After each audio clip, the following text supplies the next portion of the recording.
That man is a little weird. I thought so the first time I saw him in Central Park.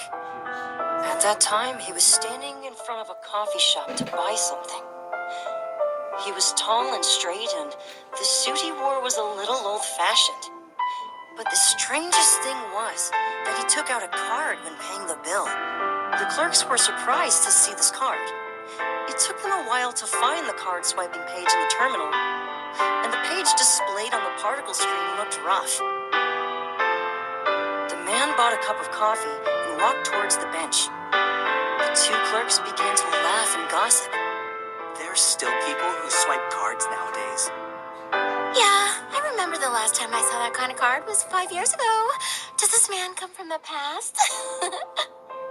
I glanced at the bench and saw the man sit there and take a sip of coffee. He sat very straight and looked around, seemingly at a loss. That man is a little weird, I thought. Then suddenly, I felt someone pulling at my clothes. I looked back to find a little girl looking up at me, pointing to the balloons in my hand. Which one do you want? How about the pink one? I twisted a long balloon into the shape of a puppy and gave it to her. I squat down to allow her to touch my red nose and rainbow curls. She held the dog-shaped balloon and touched my face, which was applied with white pigments. The child terminal on her wrist was sparkling.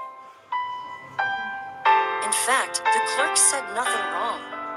Even such a little child had her own terminal in this era, and who would swipe a card? Thinking of this, I couldn't help looking at the man again and found that he took out something even more shocking. A phone and a pocket watch. Weren't these used by seniors? Out of curiosity, I glanced at the man from time to time, and he just sat there all day long, seeming as though he was allowing me to look at him thoroughly. Didn't he have to work? What was he watching? Why was he always frowning? He looked very unhappy. I handed the last balloon to an old lady, blessed her, and pulled a party popper. She smiled, and I suddenly thought I should give a balloon to that man. After all, making people happy is a clown's duty. After preparing everything for today, I left the van and walked to the center of the park with a few cartons in my hands.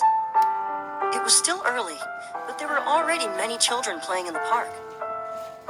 I lifted the cartons higher and concentrated on the road ahead to avoid hitting them. However, Murphy's Law took effect. A boy rushed from my right side and ran into me. It wasn't easy to keep my balance in these big clown shoes. Although I managed to keep my feet, the cartons in my hand started shaking hard. Just then, a hand came across my head to help me hold the box. I looked up and found it was the strange man. Ah, thank you. You're welcome. It was the first time that I heard him speak. His voice was deep and imposing, which matched his looks well. The man was handsome, but he always frowned slightly, which made him look difficult to approach. He sat down in the old place, watching his phone and pocket watch silently with a cold face. I twisted a dark purple balloon into a puppy, took it to the bench, and said to the man with a smile, This is for you. He looked up at me and shook his head. Thank you, but I don't need it. The direct refusal made me a little embarrassed. I withdrew my hand and held the balloon dog in my arms without knowing what to say. Is there anything else? Seeing I didn't intend to go, he asked me to leave, and the purple eyes looking at me were as cold as ice. I didn't know what this man had experienced, nor did I know where he came from. But there was a voice in my heart telling me I couldn't leave him like this. I sat down on the other end of the bench and asked, Why don't you use the terminal? He didn't reply, so I could only play as the purple balloon dog and said to myself, If you don't have money, you can go to the information center to get the basic terminal for free. And all you need to do is show your citizen ID. The man hesitated and seemed at a loss for a moment. But soon he resumed his poker face and rejected my offer. I won't need it. Judging from his expression, I felt that he had never heard of the terminal.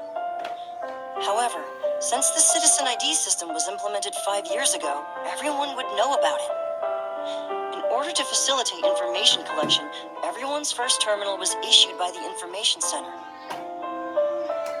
So, did he even have an ID number? Or was he a criminal? This might explain why he didn't have a terminal or couldn't buy one. A lot of scenes in crime movies appeared in my mind, and I couldn't help but laugh at my thoughts. Anyway, I secretly looked at the man beside me. Some lonely silhouette in my memory gradually overlapped the man sitting on the bench. He glanced at me suddenly, and I quickly gave him an embarrassed smile. Anyway, he didn't look like a bad guy who just got out of prison.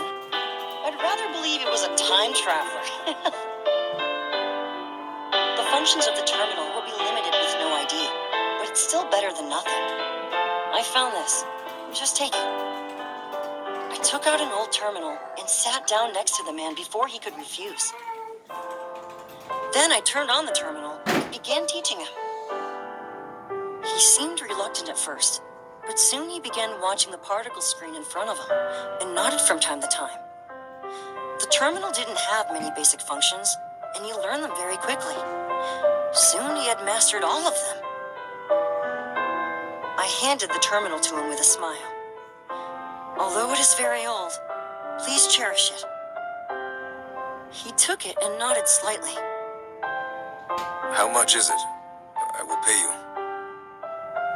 I got it for free, and it is so shabby now. How can I still ask for money from you? He frowned again after hearing this.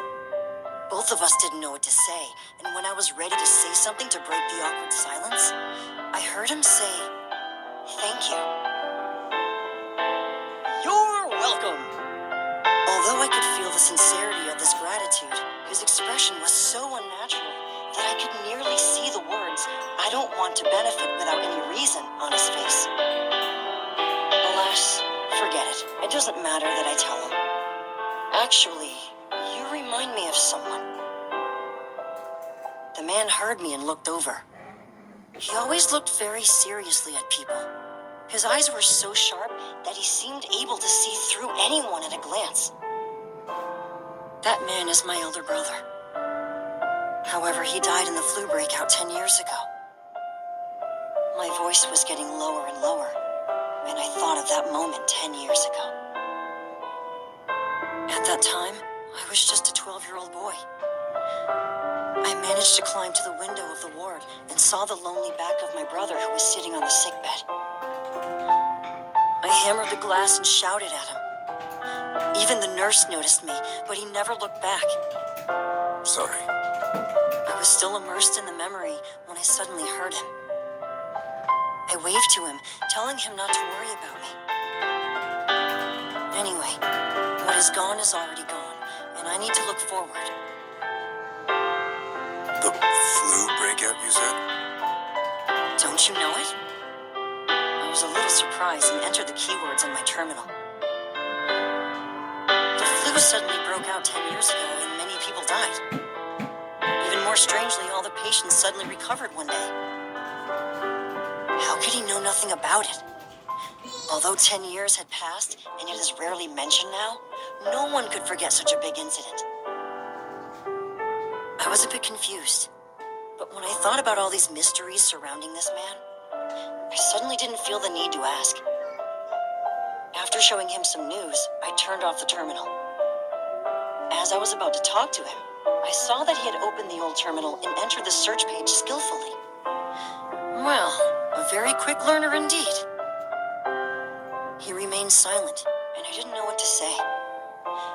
Watching the screen, I finally realized that he was looking for someone. He entered a name and set the filter.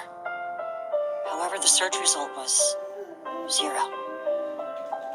Are you sure about this name? I turned back to see a look that made me speechless. With shock and doubt mixed, his eyes suddenly turned into boundless darkness, and the last light was lost. The next day, he didn't come to the park again. I didn't know where he went. important to do. I hope he could be luckier than me. It was getting late. I stretched out after finally giving the last balloon out and prepared to take off the clown costume back in the van. Wait a minute. Was there someone calling me?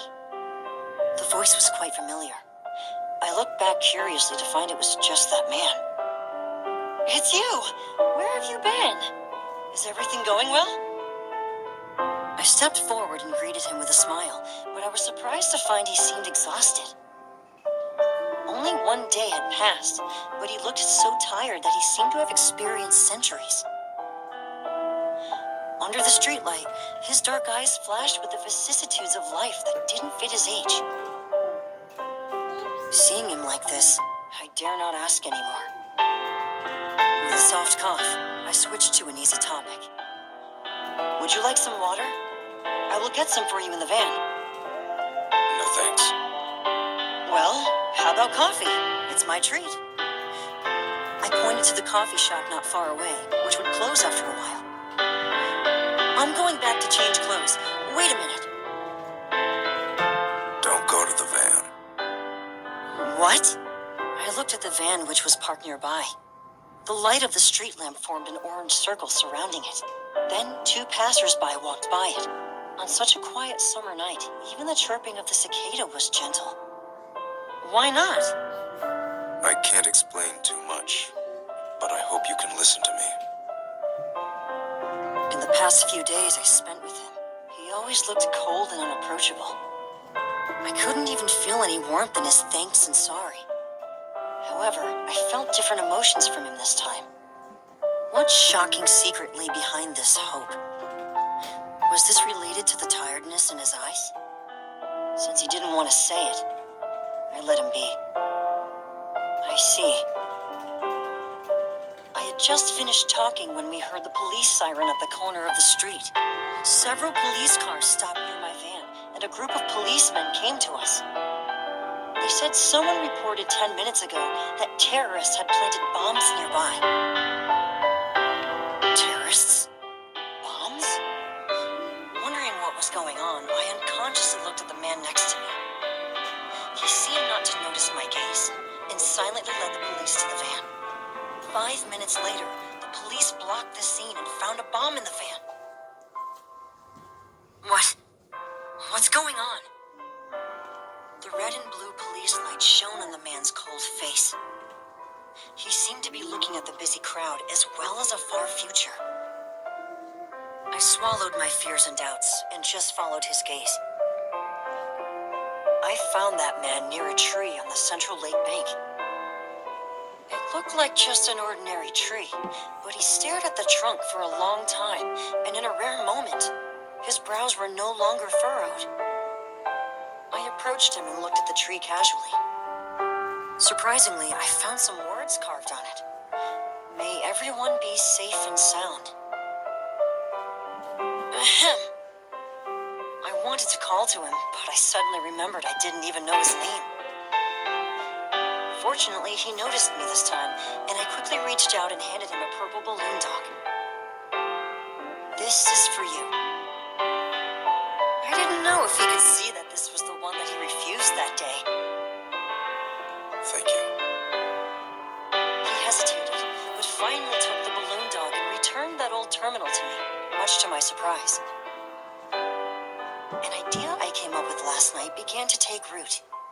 Feeling the balloon dog leaving my palm and the cold surface of the terminal, I smiled and said to him the blessing I've repeated countless times.